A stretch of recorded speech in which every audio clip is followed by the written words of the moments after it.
So guys, for the first step, we're going to heavily reduce your CPU temperature. However, this will decrease some game performance, so do it if you want to, see how it works for you. If it decreases it a lot, then just turn it back up again.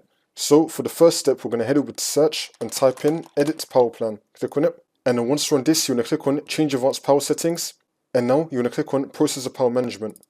And now you're going to expand maximum processor state, change the setting to 99, and then click on OK.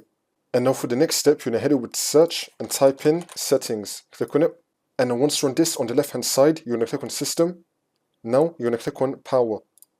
And then once you're on this, you're going to expand energy saver. Now you're going to turn this on. Turn on energy saver. And now for the next step, you're going to head over to search and type in edit power plan. Click on it. And then once you're on this, you're going to click on power options. And then once we're here, you're going to select power saver. However, if your game performance is just so bad after you select power saver, you can now go back to balanced. Now once you complete these 3 steps, you should be good to go.